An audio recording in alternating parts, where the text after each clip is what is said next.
سعودی عرب میں تیل کی سب سے بڑی ریفائنری پر حملے کے بعد سے ایران اور سعودی عرب میں پہلے سے موجود کشیدگی بڑھ گئی ہے۔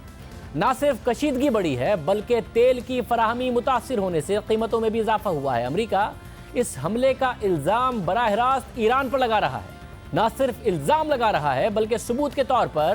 سیٹلائٹ تصاویر بھی جاری کی ہیں، اور امریکی حکام کا تازہ ترین دعویٰ سامنے آیا ہے کہ انہوں نے ایران میں اس مقام کا بھی پتہ چلا لیا ہے جہاں سے سعودی عرب کی آئل ریفائنری کو نشانہ بنایا گیا۔ پورے خطے میں اس حوالے سے اب خطرات منڈلا رہے ہیں کہ کہیں خطہ جنگ کی جانب گامزن نہ ہو جائے۔ سعودی عرب سمجھتا ہے کہ حملے میں ایرانی ہتھیار استعمال ہوئے ہیں، مگر اب تک ایران کو براہ راست ذمہ دار نہیں ٹھہرایا ہے، جبکہ سعودی عرب اور امریکہ کے تحقیقاتی حکام عالمی میڈیا کو بتا رہے ہیں کہ اس بات کا بہت زیادہ امکان ہے کہ حملہ یمن سے نہیں، عراقی سرحد کے قریب ایران کے اندر سے کیا گیا ہے۔ اس حملے میں ڈرون کے ساتھ کروز میزائل استعمال کیا گیا۔ عالمی میڈیا میں تفتیش کاروں کے حوالے سے یہ دعویٰ کیا جا رہا ہے کہ میزائل جنوبی عراق اور کویت سے ہوتے ہوئے سعودی عرب میں اپنے ٹارگٹ پر پہنچے، اس لیے اب کویتی حکام نے بھی تحقیقات شروع کر دی ہیں۔ 14 ستمبر کو سعودی عرب میں ہونے والے حملے کے فوری بعد امریکی وزیر خارجہ مائک پومپیو نے الزام ایران پر لگایا تھا۔ انہوں نے ٹویٹ کیا تھا کہ ایران نے دنیا کی توانائی کی سپلائی پر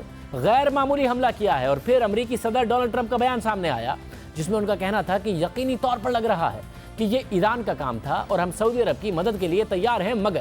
گزشتہ روز کے جارحانہ بیان کے بعد اب امریکی صدر کا کہنا ہے کہ ایسا لگ رہا ہے کہ اس حملے کے پیچھے ایران تو ہے، مگر ہمیں اس حوالے سے مزید ٹھوس ثبوت چاہیے۔ ہم ایران کے ساتھ جنگ کو نظر انداز کرنا چاہیں گے۔ عام بات یہ ہے کہ ایران نے اس حملے میں ملوث ہونے کی تردید کی ہے، لیکن ساتھ ہی عالمی سطح پر یہ پیغام جاری کر دیا ہے کہ ایران مکمل جنگ کے لیے تیار ہے اور وہ 2000 کلومیٹر کے دائرے میں امریکی فورسز اور کیمپس پر حملہ کر سکتا ہے اگر ان پر حملہ کیا گیا۔ ایران کے انقلابی گارڈز کے سینئر کمانڈر نے بیان جاری کیا کہ اگر امریکہ آئل اسٹیشن پر حملے کی وجہ سے عسکری طور پر رد عمل دے گا تو ایرانی فورس جوابی حملے کے لیے تیار ہے۔ قطر اور متحدہ عرب امارات میں امریکی بیس ہمارے فوری رد عمل کا نشانہ بنیں گے، اور پرشین گلف اور بحیرہ عرب میں سعودی نیوی شپ بھی ہمارے نشانے پر ہوں گے۔ ایران کے میزائل 2000 کلومیٹر کے دائرے میں امریکی شپس اور ان کے بیسز پر حملے کر سکتے ہیں۔ اس معاملے پر بات کریں گے مشرق وسطیٰ کے امور کے ماہر کامران بخاری سے۔ کامران بخاری صاحب بہت شکریہ۔ ظاہر آپ ہمیشہ کہتے رہے ہیں کہ جنگ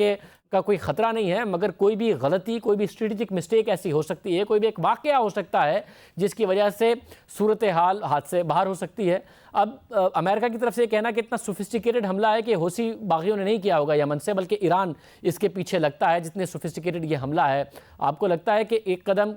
قریب چلے گئے ہیں؟ کوئی بھی غلطی کسی بھی ایسے نتیجے میں ایسا نتیجہ نکل سکتا ہے جو جنگ کی صورت میں ہو؟ دیکھیں، کوئی بھی جنگ نہیں چاہتا،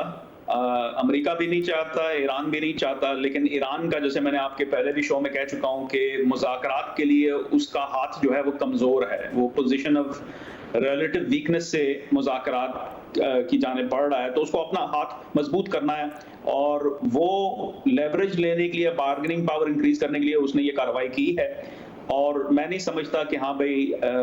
اس سے کوئی بہت بڑی جنگ چھڑ جائے گی۔ ریٹیلیشن ضرور ہوگا امریکہ کی جانب سے، ریٹیلیشن ایسا نہیں ہو سکتا کہ امریکہ ریٹیلیٹ نہ کرے، کیونکہ اگر اس چیز کو نظر انداز کر دیا جائے تو ایران کے جو حوصلے ہیں وہ اور بلند ہوں گے، اور دنیا کے اندر جو ہے امریکن کریڈیبلٹی کی جو ساکھ ہے اس کو جو ہے نا گزند پہنچے گی، اور دوسرے ایکٹرز جو ہیں جیسے نارتھ کوریا ہو گیا، روس ہو گیا، چین ہو گیا، اس طرح کے ایکٹرز پھر یہ کہیں گے کہ امریکہ تو جواب نہیں دیتا، تو پھر جو ہے ہم بھی کر سکتے ہیں اس قسم کی کارروائی وقت آنے پر۔ تو میں سمجھتا ہوں جوابی کارروائی ہوگی، لیکن وہ لمیٹڈ ہوگی، اور اس کی کوشش یہی ہوگی کہ ایران کو یہ باور کرایا جائے کہ بھائی آپ جو ہے بیس پہ آئیں،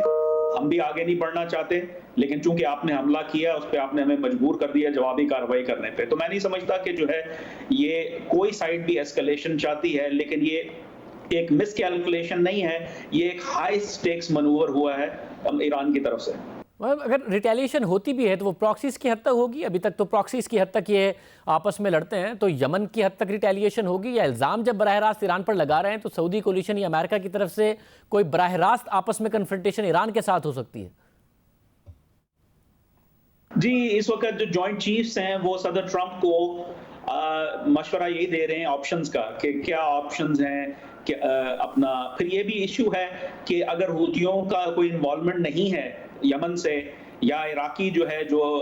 اپنا گروہ ہیں جو ایران کے ساتھ ان کے حلیف ہیں، اگر ان کا کوئی اس میں عمل دخل نہیں ہے تو پھر ظاہر ہے جو جوابی کارروائی ہے وہ ایران کی جانب ہوگی۔ لیکن یہ ہے کہ میں سمجھتا ہوں کہ اس کے علاوہ اس وقت اب کوئی چارہ نہیں ہے، کیونکہ ایران کی جانب سے چاہے ایران نے اپنے علاقے سے کیا ہے یا اپنے کسی جو ہے وہ حلیف کے تھرو کروایا ہے، یہ بہت بڑی ایسکیلیشن ہے۔ سعودی عرب جو دنیا کا سب سے بڑا خام تیل کا جو ہے وہ ایکسپورٹر ہے، اس کی آدھی کیپیسٹی جو ہے وہ اس سے ڈیمیج ہوئی ہے، تو یہ کوئی چھوٹا موٹا واقعہ نہیں ہے۔ مطلب اگر سعودی عرب کے حوثی باغیوں کے ساتھ اور یمن کے باغیوں میں ان کے ساتھ تو چلتے رہے ہیں معاملات، تو اب جب حملہ ہوتا ہے کیونکہ امریکہ بھی سیکیورٹی کی ذمہ داری شیئر کرتا ہے ان کے ساتھ، تو سوال کس پر ہو کہ اتنا سوفسٹیکیٹڈ اگر حملہ ہو گیا تو سعودی عرب کی اپنی انٹرنل سیکیورٹی پر سوال اٹھتے ہیں یا امریکہ پر سوال اٹھتے ہیں، سوال کس پر اٹھتے ہیں؟ جی دیکھیں، اس میں میں نہیں سمجھتا کہ سعودی عرب کی جانب سے کسی کو بھی یہ امید تھی کہ سعودی عرب جو ہے کی سیکیورٹی بہت اچھی ہے، خاص طور پہ اس قسم کے جو حملے ہیں۔ ٹھیک ہے، انہوں نے گزشتہ 10-15 سالوں کے اندر القاعدہ اور داعش کے خلاف اپنے آپ کو خاصا متحرک اور منظم کر لیا ہے کہ ان کے حملے روکے جا سکتے ہیں، لیکن جب اس طرح کا کوئی ریاستی ایکٹر جو ہے بڑے سوفسٹیکیٹڈ طریقے سے لو ایلٹیٹیوڈ کروز میسلز اور ساتھ میں ڈرون ٹیکنالوجی یوز کر کے تو یہ اس طرح کا حملہ کرے، تو پھر سعودی عرب کے پاس وہ اس طرح کی کیپیبلٹیز نہیں ہیں۔ تو یہ ہے کہ سوال یہ اٹھتا ہے کہ جو امریکہ کی جو کیپیبلٹیز ہے، کیونکہ امریکہ سیکیورٹی گارنٹر ہے اپنا خلیجی ممالک کا، بالخصوص سعودی عرب کا، تو امریکہ کی جانب سے یہ ڈیٹیکشن کیوں نہیں ہو سکی، اس پہ سوال میں سمجھتا ہوں زیادہ اہم ہے۔ بہت شکریہ غامنہ بخاری اس حوالے سے تفصیلات دے رہے تھے۔ پروگرام ایک بریک شامل کرتے ہیں، ایک اور اہم خبر ہے، تفصیل سے بات کریں گے اس پر ایک بریک۔